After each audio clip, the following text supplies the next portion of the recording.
commencé au Maroc pour ensuite aller vers d'autres pays. En fait, on a suivi le commerce extérieur marocain.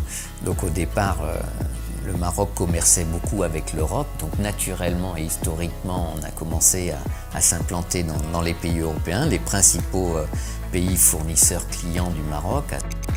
Et puis après, on a souhaité suivre le mouvement national vers l'Afrique. On a d'abord, mon père, le fondateur, avait un amour pour l'Afrique sincère. Donc, lorsqu'il a vu que le Maroc avait des volontés fortes de développement par la vision royale de Sa Majesté, nous avons décidé d'aller très vite en Afrique, d'où la création de 4 filiales aujourd'hui au Mali, au Sénégal, en Côte d'Ivoire et en Mauritanie. Puis ensuite, il a fallu à nos agences ou nos filiales européennes leur donner l'opportunité de pouvoir travailler pas seulement avec le Maroc, mais aussi avec la Tunisie et d'offrir ainsi à leurs clients une vraie offre Maghreb. Donc c'est pour cette raison que nous nous sommes installés en Tunisie.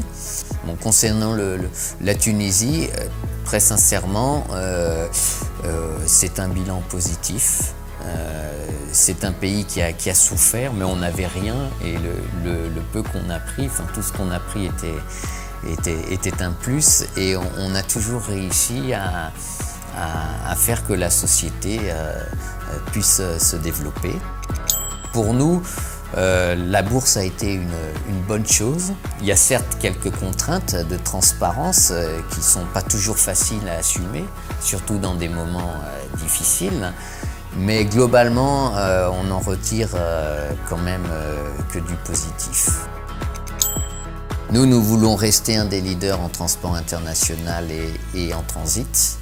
Nous pensons qu'on a tous les facteurs clés de succès pour le rester, que ceux qu'on n'a pas ou partiellement, on les a identifiés et on s'est engagé dans un plan d'amélioration interne pour pouvoir les acquérir. Donc on veut rester parmi les leaders sur ces 2 cœurs de métier.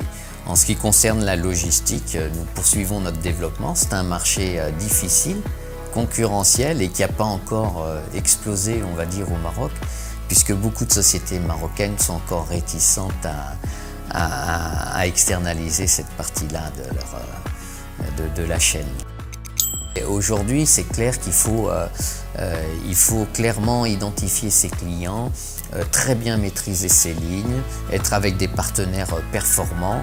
Il faut vraiment, sur tous les éléments de la chaîne, être performant si on veut continuer d'exister.